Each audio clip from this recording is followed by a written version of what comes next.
For dinner, we're going to do a think spring pasta. I have about 3 cups of fresh peas here, and we're going to cook them up in a little butter, a few tablespoons of butter.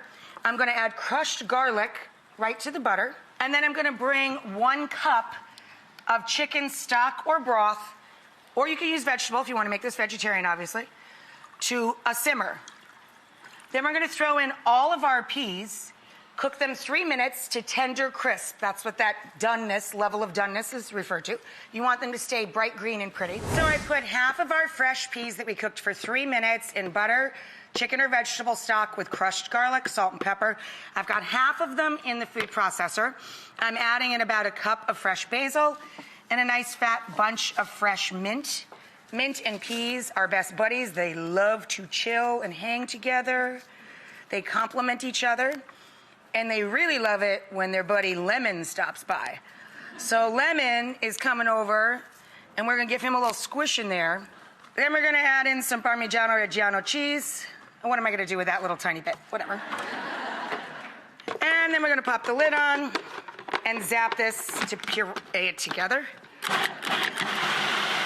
That's looking good. And then we're going to toss the pasta all together with that sauce and the whole peas, so they'll kind of pop. And for the pasta, very quick cooking, very delicious and buttery.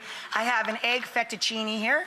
When we cook pasta, we always salt the water, but only once it comes to a boil, so the salt doesn't sink to the bottom. We add all of the puree. We add half a mug of the starchy cooking water.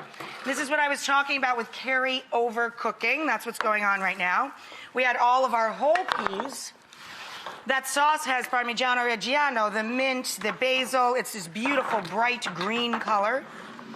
And you pull that through your egg fettuccine.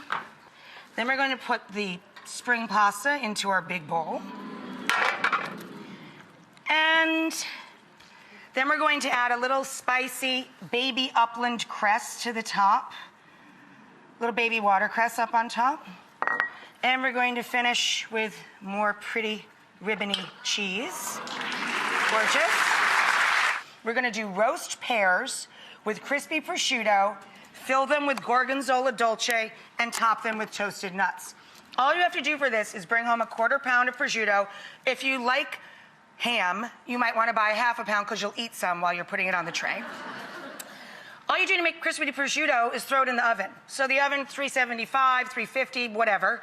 Throw it in there in a single layer on parchment lined baking sheet. This will get nice and crispy. You can use it to top salads, or in this case, our pears.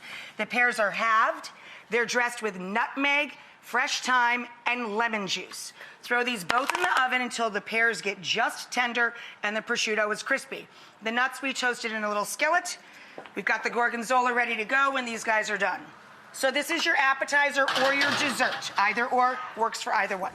You take your warm pears that are tender crisp with the thyme, the nutmeg, right, and the lemon. You fill them with the Gorgonzola dolce, your sweet, creamy Gorgonzola. And then we're going to take those giant pieces of crispy prosciutto, have them popping out of there. That looks pretty good to me. So this is your starter or your savory dessert. Okay. And then we're going to add our toasted walnuts. Yeah, I know, I hear you. And then a fat drizzle of honey. Yeah.